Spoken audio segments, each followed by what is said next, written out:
Hey guys, welcome back to my channel.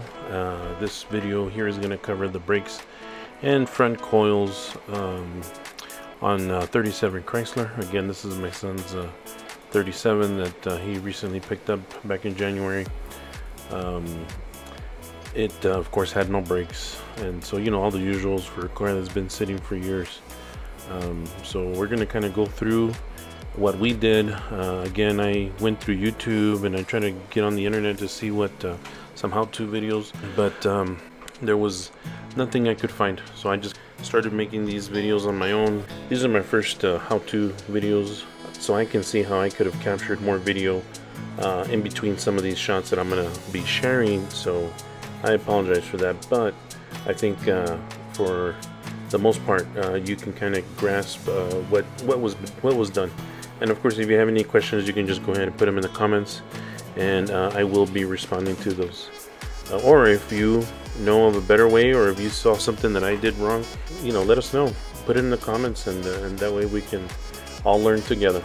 So I started with removing the castle nut here on that drum. Of course, take the wheel off first, and then take off that castle nut, and then that'll release the drum. Should come out pretty easily. So in this image here, I had already taken off the back plate, the brake assembly. I then put a jack on that spring perch, and then I removed the 4 bolts that are located at the bottom of that perch to release it and bring down the spring. I was able to release the spring at that point and took it out. Here's an image of that perch removed. There was some damage to it. Apparently it was a short shock absorber installed, and so with time it just really forced it up, and so I got it repaired. You can see the repair here, and started cleaning up all the parts, removing the paint as much as I could, and prepping for paint.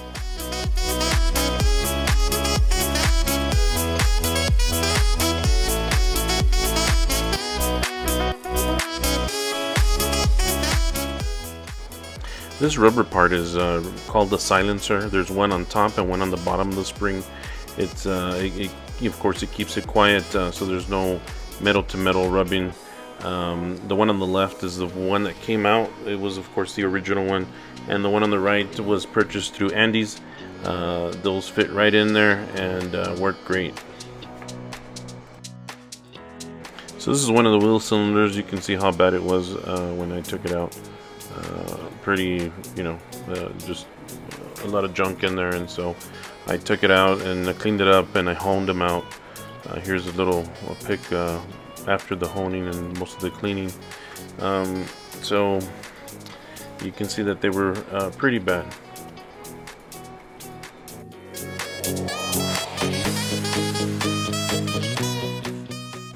One thing to note is that these wheel cylinders, they're different sizes on each side. One side is 1 3/8 and the other one was 1 1/4.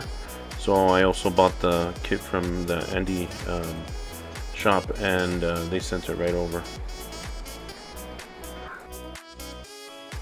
These next few pictures are after they've been painted, some of the parts with the epoxy. There's a base coat, then there's a top coat, is what they refer to it as. And so they look great. This video clip here, I'm testing the silencers, just kind of fitting them in there. They all fit great. You can see where that silencer goes on top. There's that little cup, and then at the bottom there has another silencer.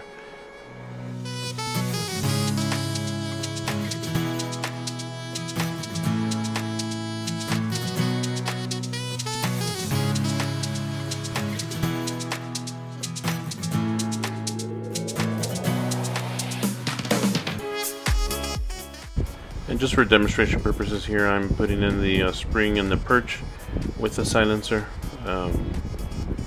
That actually worked better. It didn't actually just kind of stay stuck in that spring, but it fit in there. Again, it'll keep everything nice and quiet.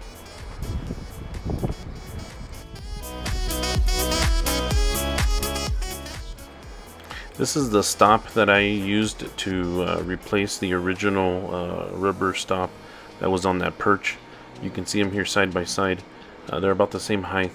I was just on eBay trying to find some sort of solution. They don't remanufacture this piece, so you can kind of see the original and then the replacement. It works fine, fit right in there. At this point, I started reassembling the spring and the perch assembly. I used the jack to start with 2 bolts in the front, and then I would reposition it and jack it back up so that it can slant with that lower control arm, and then I could line up the back 2 bolts.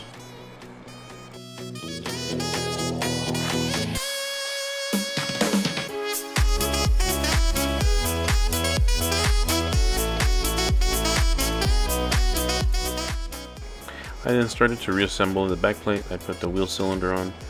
This image I just kind of demonstrate the connection of the hose with that adapter. This piece uses 2 copper crush washers, and so I tried to reuse the old ones. I didn't have any new ones on with me, and try to line up the old indentations. But of course it did leak on me. I just went to Harbor Freight. They have a little set. It's about 80 pieces, and you can and it fit great. It actually worked really well. It didn't leak. So these are the adjustments that you're seeing here in the picture.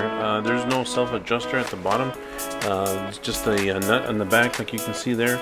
You turn it, and of course it just applies pressure to the front and to the rear brake shoe. And so this is how you release the pressure if you need to when you're initially taking off the drum, and this is how you reapply it when you're setting the pressure on the brake. And so pretty interesting in how they used to do it back then. So at this point I've already reassembled. The brake shoes are on. There's 1 single spring on top. The retainers for the shoes are on one on each side there in the center, and then the bottom, it's just like a retainer that just holds them in place, and that's the pivot point essentially.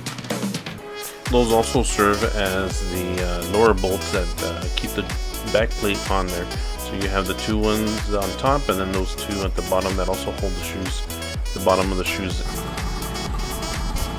Here's a little test drive, checking the brakes to see how they work. We're pretty happy with the results.